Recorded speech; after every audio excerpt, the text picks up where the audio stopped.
College में गर्मियों की छुट्टियां होने पर राधिका और रोहन अपने दोस्त मनोज और शिल्पा के साथ परिवार के पुराने फार्म हाउस पर घूमने जाने का प्लान बनाते हैं। गाइस, तुम दोनों को वो फार्म हाउस बहुत पसंद आएगा। बचपन से ही वो मेरी और रोहन की सबसे पसंदीदा जगह रही है। पर मैंने तो इतने सालों में तुम्हारे मुंह से कभी फार्म हाउस का नाम तक नहीं सुना।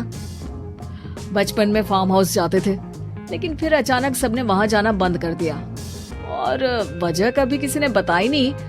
पर अब हम चारों मिलकर वहाँ धमाल करेंगे।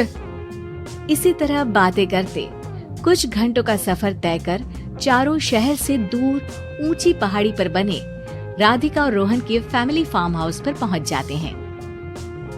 वाह यार, ये तो बड़ा ही सुंदर है। पूरा घूमोगे तो और अच्छा लगेगा, लेकिन उससे पहले सब फ्रेशन अप हो जाओ, फिर साइट सीइंग के लिए जाएंगे। राधिका और रोहन अपने अपने कमरे में चले जाते हैं, लेकिन मनोज और शिल्पा घर में घूमने लगते हैं, जहाँ शिल्पा की टक्कर हॉल के बीचों बीच रखी एक पुरानी लकड़ी की कुर्सी से होती है। लग गई रे माता, इस कुर्सी को बीच में किसने रखा हुआ है? अरे तेरे स्वागत के लिए भूत ने रखा होगा।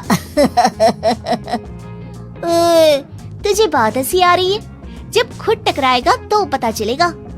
हाँ ठीक है, पर अभी तो तू इसे साइड में रख दे।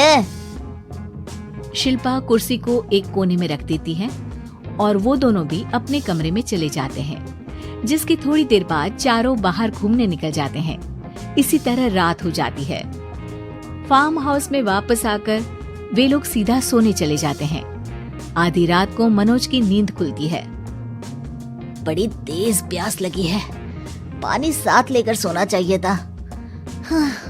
अब रसोई तक जाना पड़ेगा। मनोज आंखें मलते हुए कमरे से हॉल में आता है और अचानक रास्ते में रखी कुर्सी से टकराकर जमीन पर गिर जाता है। अरे मर गया रे दादा।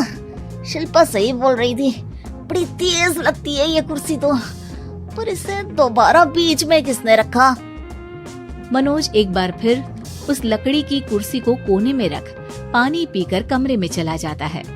अगली सुबह जैसे ही चारों की नींद खुलती है तो उन्हें अपने बेड के पास साइड टेबल पर चाय का कप रखा मिलता है, जिसे देख वो खुशी खुशी चाय पीकर तैयार होकर कुछ देर बाद हॉल में मिलते हैं।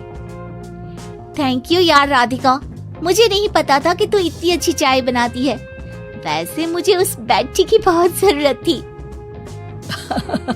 ये और चाय, अरे इसे तो पानी तक उबालना नहीं आता। मतलब तूने हमारे लिए चाय बनाई क्या दोस्त? अरे चल पागल है क्या, इतना भी प्यार नहीं है मुझे कि तुम्हारे लिए बेड टी बनाऊं। चाय पर ये चर्चा करते हुए मनोज जैसे ही पीछे मुड़ता है तो एक बार फिर लकड़ी की पुरानी कुर्सी से टकराकर उस पर गिर जाता है। हाय रब्बा, अरे चाय छोड़ो, पहले ये बताओ कि इसे बार बार बीच में कौन रखता है? कल रात ही मैंने इसे साइड किया था। तो पहले ये बताओ कि चाय किसने बनाई थी? सबकी बातों को कुछ देर ध्यान से सुनने के बाद राधिका हैरानी से कुर्सी की तरफ देखने लगती है। भूत दीदी। राधिका की बात सुन आपस में झगड़ रहे सारे दोस्त शांत हो जाते हैं। क्या बोला अभी तूने? अरे पर अब वो यहाँ कैसे हो सकती हैं? क्यों नहीं हो सकती? हमने यहाँ आना छोड़ा था, पर उन्होंने तो घर नहीं छोड़ा ना। और याद करो, ऐसे बेड के पास कप रखना और कुर्सी को कमरे के बीच में रखना, ये सब वही तो करती थी। ये तुम दोनों किसकी बात कर रहे हो? अरे जो भी हो, कुछ अच्छा तो बिल्कुल नहीं लगता। अब देखो, डरने की कोई जरूरत नहीं है। वो सालों से इस घर में रहने वाली भूत दीदी है। वो बचपन से ही हमारे यहाँ आने पर एक बड़ी बहन की तरह हम दोनों का ख्याल रखती है। ओए, पगला गया है क्या? शिल्पा, मुझे यहाँ नहीं रहना, तू भी मेरे साथ ही चल। ये दोनों तो पागल हो गए हैं। जहाँ मनोज डर से वापस जाने की बात कर रहा होता है, वहीं शिल्पा अपने फोन में बिजी होती है। क्या तुम्हें यहाँ की सिचुएशन समझ में नहीं आ रही जो फोन में लगी हो? जिसे जो करना है करो, मैं तो जा रहा हूँ। मनोज हड़बड़ाहट में अपने कमरे की तरफ जाता है, जिसके साथ राधिका और मोहन भी उसे रोकने के लिए पीछे पीछे जाते हैं, लेकिन शिल्पा वो तो अभी भी फोन में लगी रहती है। कुछ देर बाद जब वो तीनों दोबारा हॉल में वापस आते हैं तो शिल्पा को सबके पैक्ड बैग्स के साथ देखकर हैरान रह जाते हैं। ये सब क्या है शिल्पा? यहाँ हम इसे समझा रहे हैं और तुम हमारे बैग्स भी पैक कर कर लेकर आई। अरे आखिर में फोन से बाहर निकलकर कुछ किया तो सही इसने। दोस्तों देखो, कल से हम यहाँ हैं। भूत दीदी ने कुछ किया नहीं ना? फिर डर क्यों रहे हो? 4 दिन और रुकोगे तो पता चलेगा कि क्या होगा। मतलब? इस पर शिल्पा उन तीनों को फार्म हाउस से बाहर लाकर फोन में पुरानी न्यूज का आर्टिकल दिखाती है। सालों पहले यहाँ रह रही औरत ने अपने दोनों बच्चों को सुबह सुबह दूध में जहर पिलाकर मार दिया और फिर हॉल में उस कुर्सी पर खड़े होकर खुद भी फांसी लगा ली थी। तुम्हारी बातों से मुझे इस केस की याद आ गई। गूगल किया तो पता चला कि ये वही फार्म हाउस है। अभी भी यहाँ रहना चाहते हो जिससे कुछ दिनों में वो सबको थोड़ा थोड़ा जहर देकर मार दे? अरे पर ये दोनों तो बचपन से यहाँ आ रहे हैं, फिर इन्हें अभी तक कुछ क्यों नहीं हुआ?